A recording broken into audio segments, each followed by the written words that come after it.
माता, हनुमान संकट में है। जिन शक्तियों के द्वारा उसने बड़े बड़े असुरों का संहार किया है, वो शक्तियां छिन गई हैं उससे। देवेश्वरी, समस्त असुर हनुमान के शत्रु बन चुके हैं और हनुमान को पुनः शक्तियां प्राप्त होने में अभी बहुत समय शेष है। ऐसे में हनुमान उन मायावी आसुरी शक्तियों से स्वयं की रक्षा कैसे कर पाएगा? इसी चिंता के निवारण हेतु हम महादेव की शरण में आए। वायुदेव, आप तो हनुमान के जन्म में सहायक बने। देवी अंजना के गर्भ में आपने महादेव का अंश स्थित किया। इतना करने मात्र से ही आप हनुमान से अत्यधिक प्रेम और लगाव करने लगे। तो विचार कीजिए, हनुमान तो स्वामी के अंश हैं, उन्हें कितना प्रेम होगा हनुमान से। आप इतने चिंतित हो रहे हैं तो महादेव तो जगत पिता है, वो कितने चिंतित हो रहे होंगे हनुमान के लिए।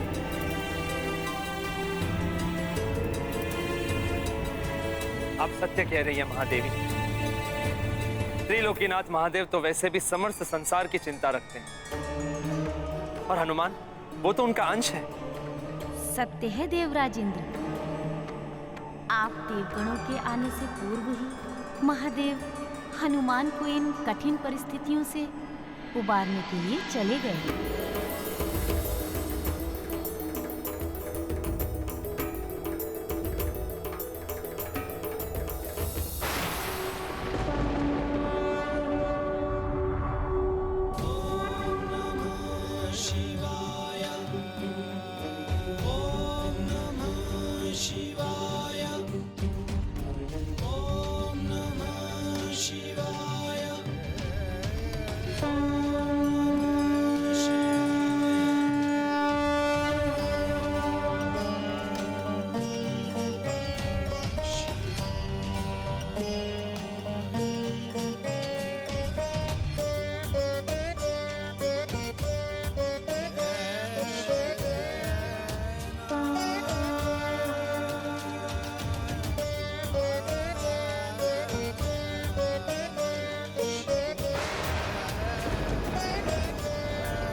प्रिय शशक, तुम्हारा प्रणाम स्वीकार है मुझे। क्या तुम मेरा एक कार्य करोगे? तुम्हें बस इतना करना है कि किसी भी प्रकार से तुम हनुमान को यहां ले आओ।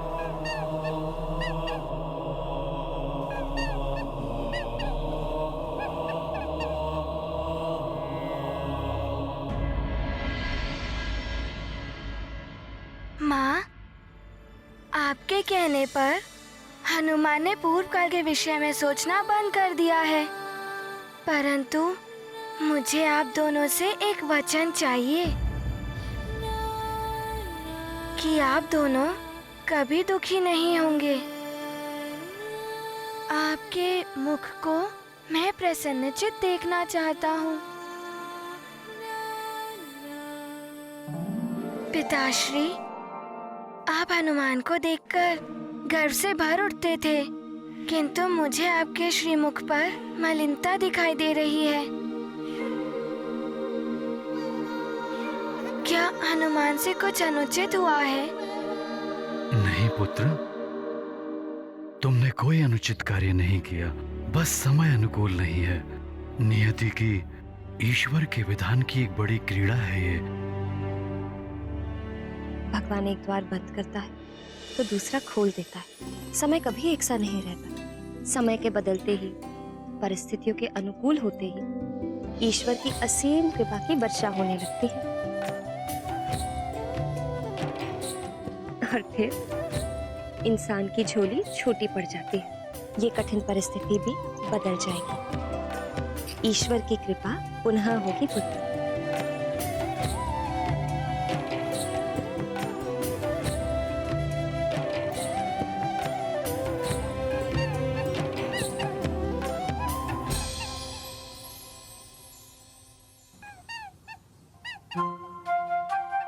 शशक, माँ, वो देखिए शशक।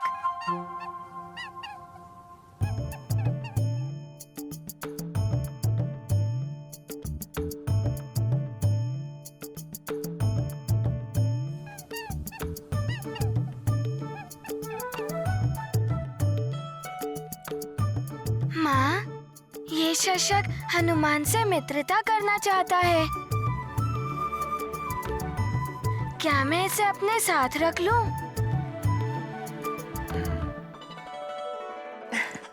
मेरे पास आओ मित्र शशक। हाँ? अरे मित्र शशक, मैं तुम्हारा मित्र हूँ।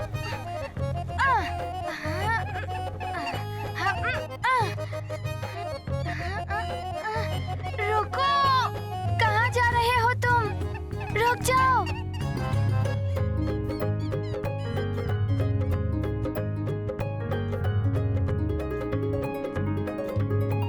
ओहो, रुक जाओ मित्र शशक, मैं तुम्हें अपने हाथों से हरी हरी कोमल ग्रास खिलाऊंगा।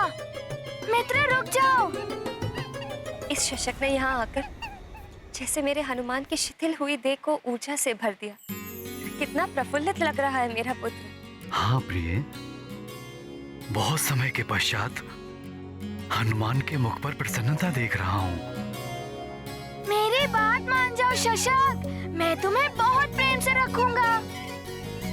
इधर आओ मेरे पास। हनुमान! अंजना, रुक जाओ अंजना, मत रोको उसे। बहुत समय के पश्चात हनुमान को क्रीड़ा का आनंद मिल रहा है। आनंद लेने दो उसे।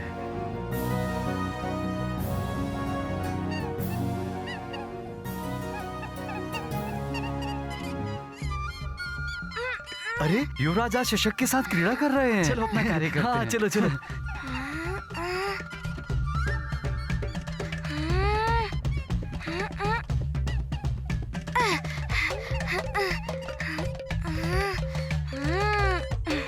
अच्छा, हनुमान से चतुराई।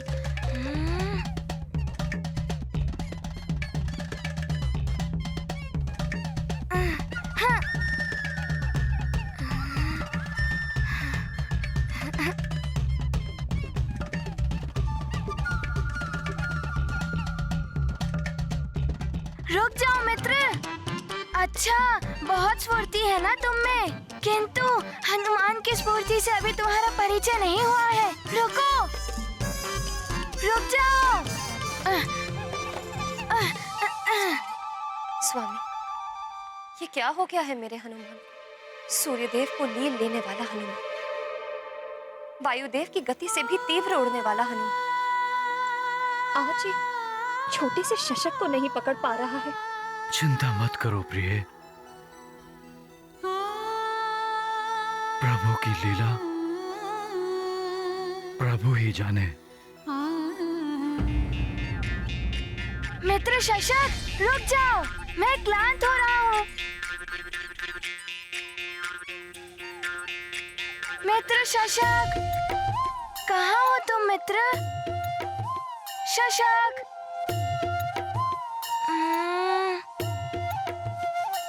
अच्छा, तो तुम मुझे चुनौती दे रहे हो, तो ठीक है।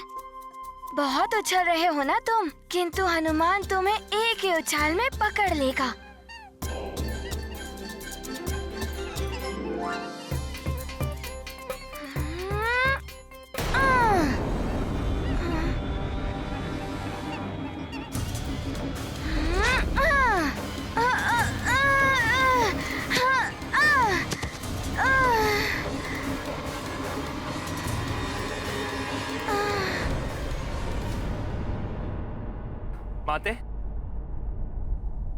अब तो हनुमान को यह जान लेना चाहिए कि अब वो पहले जैसा महाबली, दिव्य शक्ति संपन्न हनुमान नहीं रहा।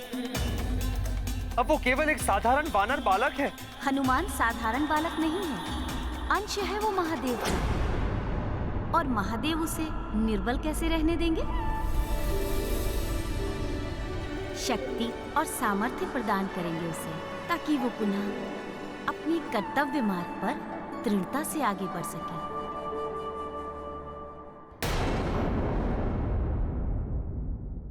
हनुमान उड़ क्यों नहीं पा रहा?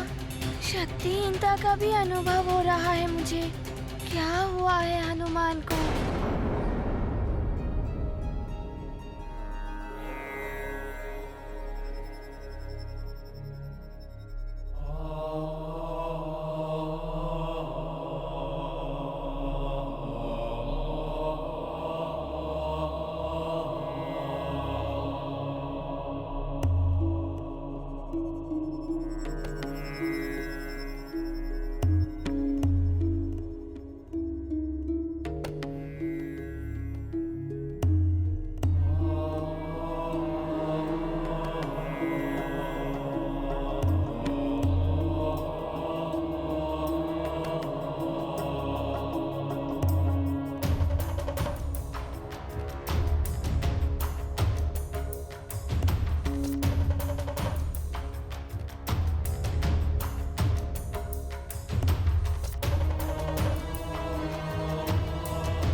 मुझे प्रतीत हो रहा है हनुमान मुझे भी नहीं पहचान पा रहा है।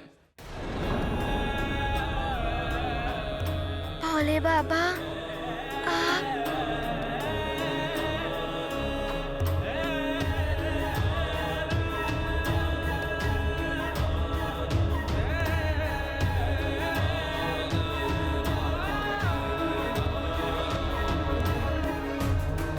चरण वंदन भोले बाबा।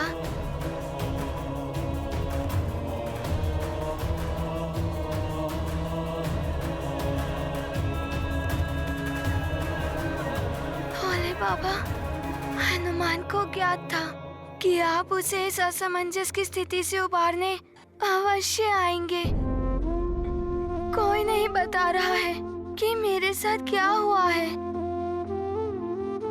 माँ ने कहा है मैं कुछ स्मरण करने की चेष्टा ना करूं, तो मैंने स्मरण करने की चेष्टा नहीं की।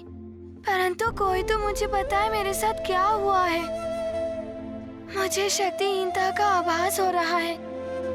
पिताश्री ने भी कहा था कि अब आप ही मुझे दिशा निर्देश देंगे। भोले बाबा, आप मेरी सहायता कीजिए, मुझे इस संकट से उबारिए। मेरी सहायता कीजिए भोले बाबा।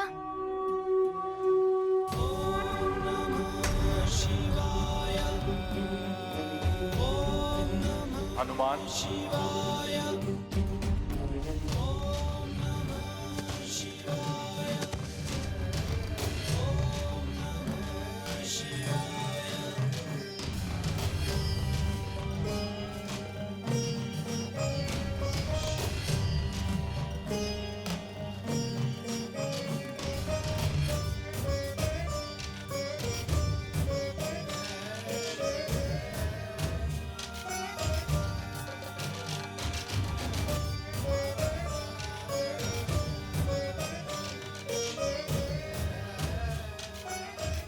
कैसा अद्भुत दृश्य है ये। सृष्टि में जो आज तक घटित नहीं हुआ वो आज हो रहा है।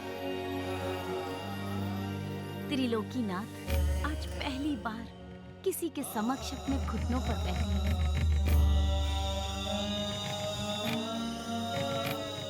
एक पिता का अपने पुत्र के प्रति सच्चा प्रेम है ये। सौभाग्य है हमारा जो प्रभु के ऐसे दिव्य और भव्य दर्शन हो रहे हैं। भोले बाबा, मैं तो आपकी शरण में हूँ।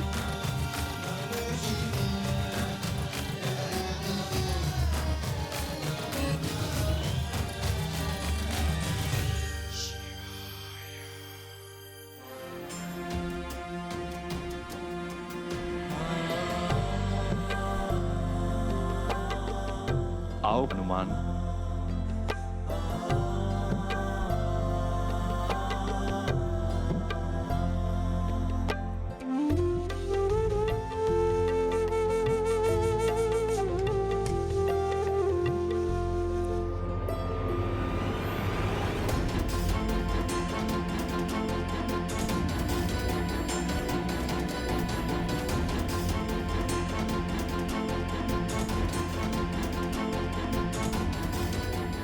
मैं उस सुख से परिचित हूँ जिसमें हनुमान खोया है।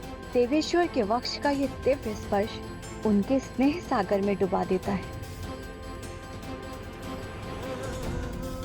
नारायण नारायण। माते, किस विचार से आपके मुख का भाव परिवर्तित हो गया? जन्म जन्मांतर के आत्मा को तृप्त करने वाले सुख में लीन है हनुमान। अपने मूल, अपने पिता प्रभु महादेव के स्नेह आलिंगन से पृथक होना रुद्रांश हनुमान के लिए अत्यधिक कठिन है। धन्य है हनुमान। सहस्त्रों वर्षों के कठोर तप के बाद भी बड़े सौभाग्य से ही ऋषियों मुनियों का प्रभु से मिलन हो पाता है। उन्हीं जगत पिता महादेव के दर्शन का पुण्य प्रसाद हनुमान को इतनी सहजता से प्राप्त हो गया।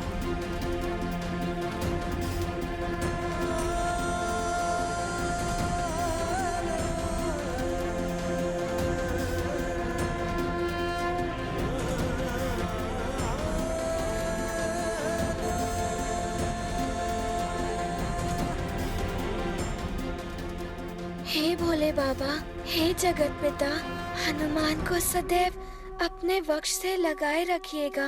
ऐसा परम सुख और कहाँ। ताल तलैया पुष्प तरुवर, धरती अंबर हिम कर दिन कर, रुक रुक देखे दृश्य विहंगम, शिव शिवांश का अद्भुत संगम। जो देखे अचरज कर लागे, शिव घुटनों पे कप के आगे, हनुमत को खोया बल देने, आए जग पिता संबल देने। महाबली हनुमत की रुचिकर लीला, राम भगत की जय जय जय रघुनंदन राम, जय जय जय महाबली हनुमान।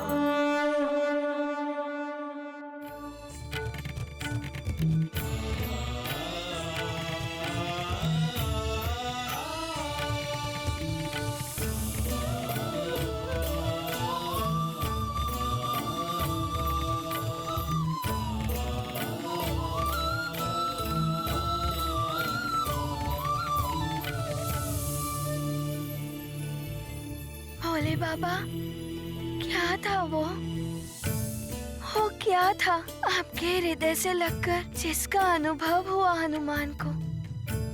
ऐसा अनोखा अद्भुत सुख जिसका वर्णन असंभव है। आपसे तनिक दूर होते ही हनुमान ने उसे खो दिया और हनुमान का हृदय पुनः अत्यंत विचलित क्यों होने लगा? वो तुम्हारी आत्मिक शांति थी पुत्र, जिसका क्षणिक अनुभव अभी मेरे स्पर्श से तुम्हें हुआ।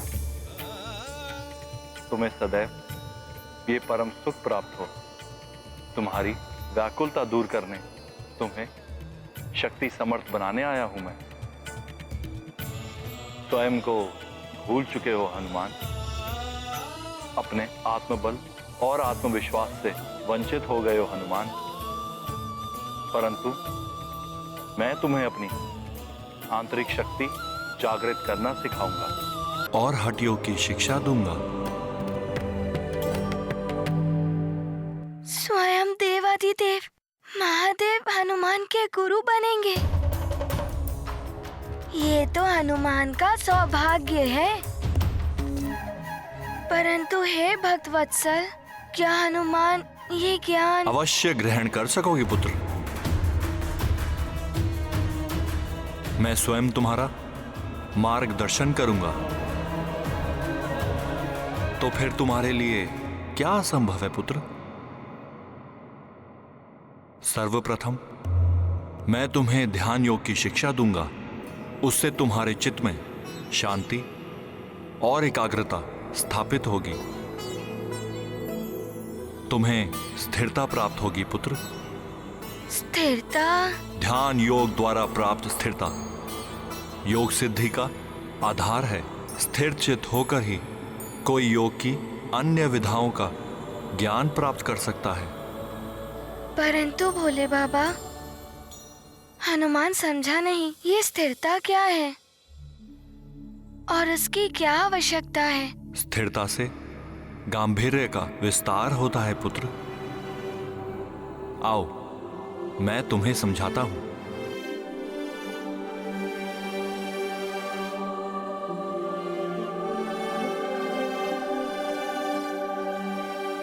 कहो पुत्र, इस सरोवर में तुम्हें क्या दिख रहा है?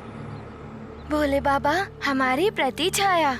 इस शांत निश्चल जल के समान स्थिरता वो मनोदशा है पुत्र, जिससे व्यक्ति समस्त भ्रांतियों से मुक्त होकर ना केवल स्पष्ट रूप से जगत का सत्य अवलोकन करने में समर्थ होता है, परंतु अपने अंतर से भी परिचित हो जाता है। ये लो पुत्र, इस कंकर को जल में गिरा दो।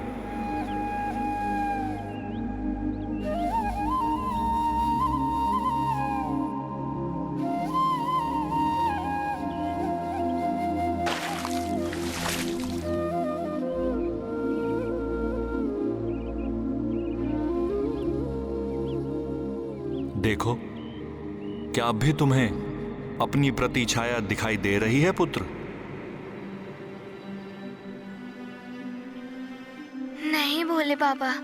जल तो वही है, फिर प्रतिछाया क्यों नहीं दिखाई दे रही है हनुमान? तुम्हारी वर्तमान मानसिक अवस्था कुछ ऐसी ही है ना पुत्र। अनेक अवांछित विचारों की उथल पुथल से भ्रमित है तुम्हारी बुद्धि। जी। ध्यान योग से बुद्धि शांत होगी और विचारों की अस्पष्टता दूर होगी। तुम्हारा चित्त स्थिर होगा, जिससे तुम उचित निर्णय ले पाओगे। पूर्ण एकाग्रता और अनुशासन से अपने उद्देश्य प्राप्ति में कार्यरत रहोगे, अर्थात कार्य पूर्ति की उचित प्रक्रिया का पालन करोगे और अपनी आंतरिक शक्ति के अनुरूप सफलता प्राप्त करोगे। परंतु प्रभु, हनुमान वानर बालक है और वानर स्वभाव से ही चंचल होते हैं। वो एक स्थान पर या एक विचार पर अधिक समय तक स्थिर नहीं रह सकते। तो हनुमान ऐसे में कैसे स्थिरता प्राप्त करेगा? यदि वानर होकर भी तुम इस ज्ञान को सिद्ध कर सके, तो संभवतः तुम संसार के अन्य प्राणियों के लिए भी एक उदाहरण बन जाओगे हनुमान। आओ पुत्र, तुम्हारी ध्यान योग की शिक्षा आरंभ करते हैं। जो आज्ञा भोले बाबा।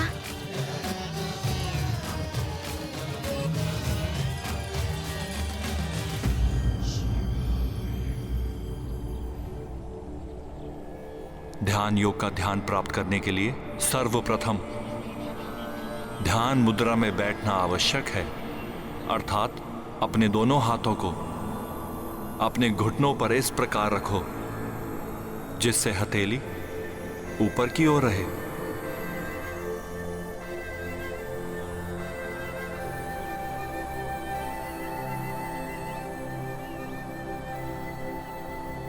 अंगूठे और तर्जनी के अवछोर को छुओ, जिससे वृत्त का आकार बन जाए। अन्य तीनों उंगलियों एक दूसरे से सटी रहे, परंतु उनका मुख बाहर की ओर होना चाहिए।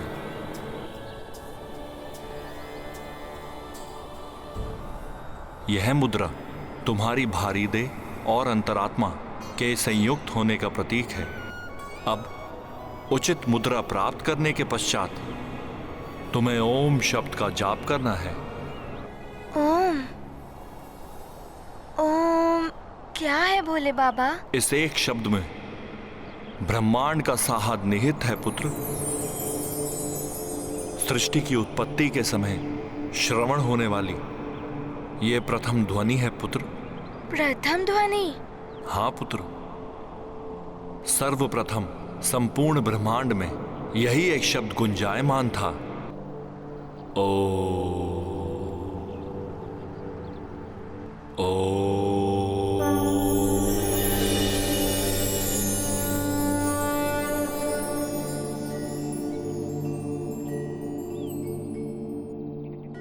फिर ओम के अनहद नाद से ही शक्ति का दूसरा स्वरूप प्रस्तुत हुआ, दिव्य प्रकाश।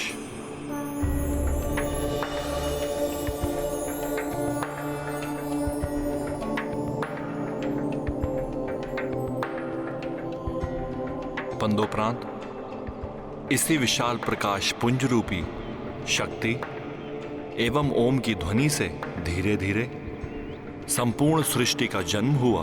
ब्रह्मांड में ही नहीं, संसार के प्रत्येक ध्वनि में ओम की ध्वनि व्याप्त है। दो अंतरिक्ष, नक्षत्रों इत्यादि की रचना हुई और पृथ्वी की उत्पत्ति हुई, जिसके पश्चात उस पर चर अचर जीवन का जन्म हुआ। ओम की अपार महिमा है पुत्र। समस्त सृष्टि एवं जीवन की जन्मदायिनी है ओम की ध्वनि, इसलिए वे संपूर्ण ब्रह्मांड में सदैव गूंजती रहती है। मात्र ब्रह्मांड में ही नहीं, संसार के प्रत्येक ध्वनि में ओम की ध्वनि व्याप्त है। अद्भुत। मेघों से गिरकर पृथ्वी से टकराने वाली बूंदों ने पवन प्रवाह में, पत्तों की सरसराहट, पक्षियों की चहचहाहट के संगीत में ओम ही ओम व्याप्त है। यहाँ तक कि हमारे प्रत्येक श्वास में ओम की ध्वनि प्रसारित होती है।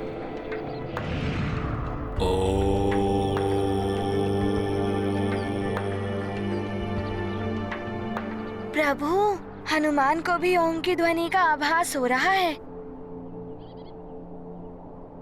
शीघ्र ही तुम उसके अभ्यस्त हो जाओगे पुत्र, और तब तुम्हें ज्ञात होगा ओम की ध्वनि का उच्चारण हमारे तन, मन और आत्मा को पावन कर देता है, जीव को जीवात्मा से जोड़ने का माध्यम बनती है ओम की ध्वनि।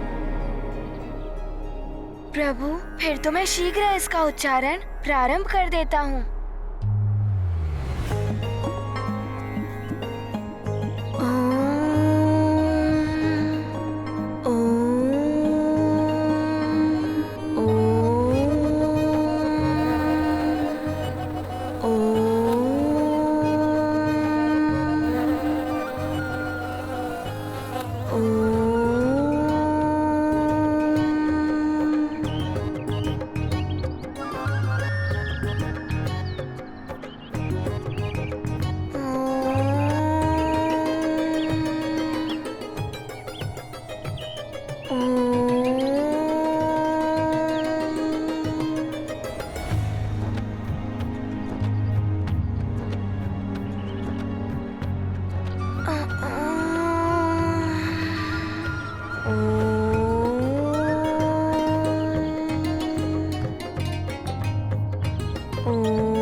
अपने नेत्र खोले बिना मुझे बताओ पुत्र हनुमान, तुम्हें अपने समीप क्या अनुभव हो रहा है? भोले बाबा, हनुमान को बढ़ते ताप का आभास हो रहा है। देखो ना पुत्र, ना ही कोई गिलहरी है और ना ही तितली। यदि तुम एकाग्रता से ध्यान करोगे तो सूर्य का ताप, पत्तों की सरसराहट, काश से तो तुम्हारे लिए मिट जाएगा। अपनी रीढ़ को सीधा कर पुनः प्रयास करो पुत्र। अपने नेत्र को बंद कर अपने श्वास पर नियंत्रण प्राप्त करो पुत्र। अपने मस्तक पर स्थित अपने नेत्रों के मध्य के स्थान पर अपना ध्यान केंद्रित करो पुत्र। तब तुम्हारे समक्ष ध्वल ज्योति उत्पन्न होगी। ओम के उच्चारण के साथ उस ज्योति पर अपना ध्यान केंद्रित करने का प्रयत्न कर आंतरिक स्थिरता प्राप्त करने की चेष्टा करो पुत्र।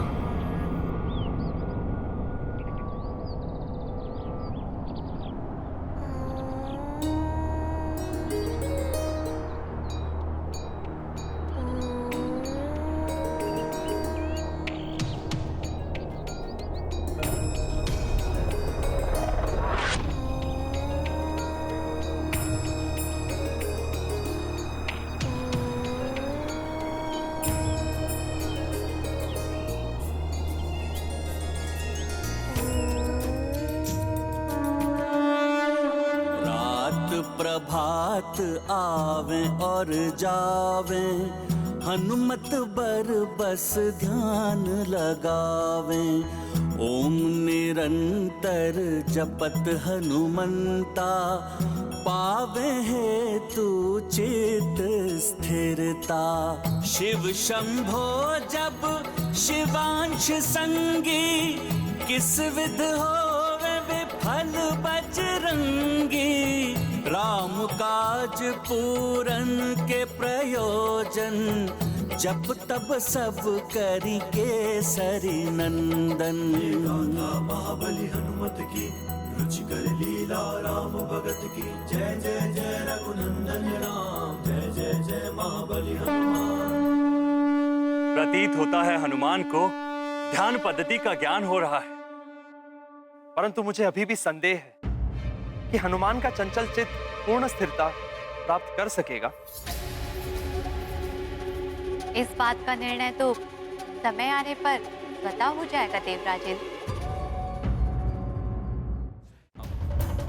अब दिक्पालकों द्वारा हनुमान की परीक्षा का समय आ गया है।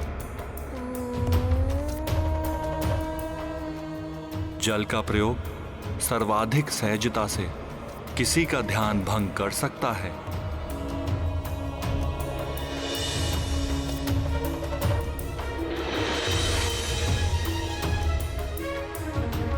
प्रणाम प्रभु।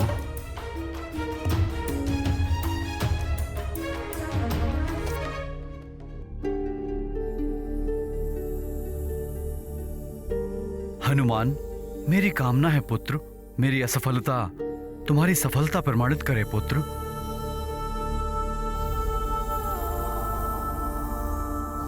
वरुणदेव, सफलता और असफलता का निर्धारण मत कीजिए। आप मात्र अपने कर्तव्य का निर्वाह कीजिए।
मेरे प्रयासों को विफल कर हनुमान मेरी परीक्षा में उत्तीर्ण रहा।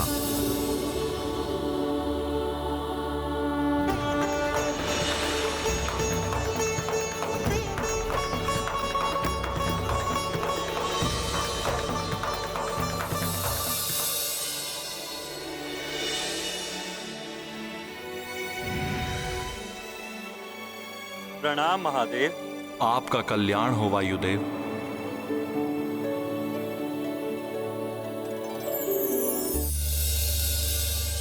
मुझे ज्ञात है आप हनुमान का ध्यान भंग करने में संकोच कर रहे हैं, परंतु वायुदेव, क्या आपकी इच्छा नहीं है क्या आपका पुत्र सर्वश्रेष्ठ प्रमाणित हो?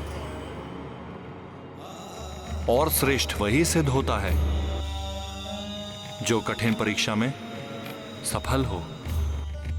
अपने पुत्र के प्रति अपने स्नेह के कारण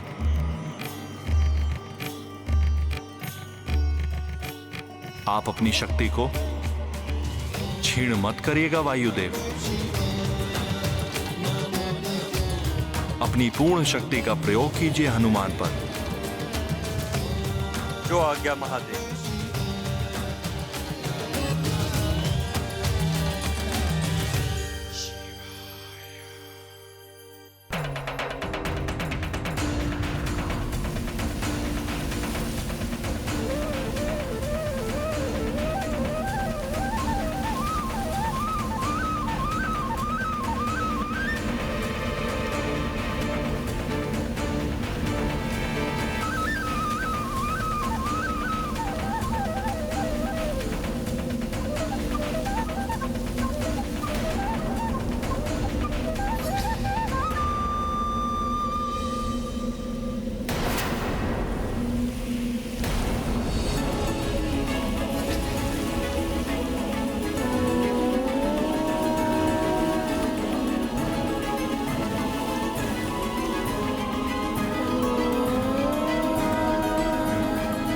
समस्त शक्तियों से वंचित हनुमान के लिए वायुदेव के इस रूप से पार पाना अत्यंत कठिन होगा।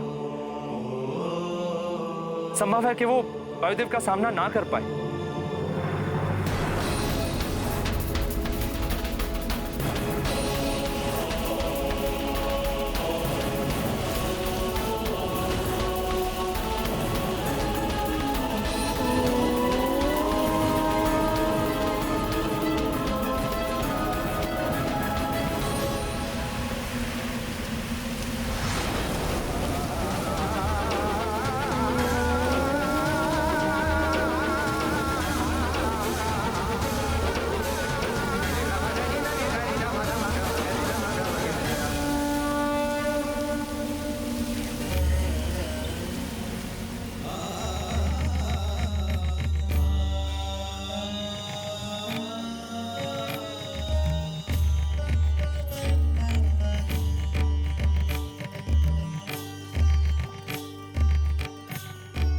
प्रणाम महादेव।